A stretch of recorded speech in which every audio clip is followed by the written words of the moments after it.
হাত বদলের আগেই মাদক সহ গ্রেপ্তার দুই। ফের মাদক পাচারের চেষ্টা ব্যর্থ করল পুলিশ। গোপন সূত্রে পাওয়া খবরের ভিত্তিতে অভিযান চালিয়ে ফাঁসিদেওয়া থানার পুলিশ হাতে নাতে গ্রেপ্তার করল দুই যুবককে। উদ্ধার হয়েছে প্রায় 300 গ্রাম ব্রাউন সুগার, যার বাজার মূল্য কয়েক লক্ষ টাকা বলে জানা গিয়েছে। পুলিশ সূত্রে জানা যায়, বুধবার অর্থাৎ গতকাল সন্ধ্যায় শিলিগুড়ি মহকুমা পরিষদের অন্তর্গত জালাশ নিজামতারা অঞ্চলের মধুজোত এলাকায় দুটি মোটর বাইকে করে মাদক পাচারের চেষ্টা চলছিল। সেই সময় পুলিশ অভিযানে নেমে দুটি বাইক থামিয়ে তল্লাশি চালিয়ে 2 প্যাকেট ব্রাউন সুগার উদ্ধার করে। প্রাথমিক তদন্তে জানা গিয়েছে, উদ্ধার হওয়া ব্রাউন সুগার জলপাইগুড়ির রাজগঞ্জ এলাকা থেকে ফাঁসি দেওয়া হয়ে পাচারের উদ্দেশ্যে আনা হচ্ছিল। ঘটনাস্থল থেকেই দুটি বাইক বাজেয়াপ্ত করেছে পুলিশ। ধৃত দুজনের নাম লিয়াকত আলী, সর্দারপাড়া রাজগঞ্জের বাসিন্দা, এবং সুমন্ত রায়, ফাঁসি দেওয়ার পালপাড়া এলাকার বাসিন্দা।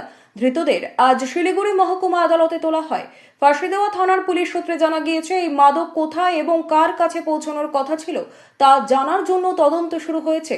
গোটা ঘটনার সঙ্গে আরও কেউ জড়িত কিনা তাও খতিয়ে দেখা হচ্ছে। দুজন আপাতত ধরা হয়েছে।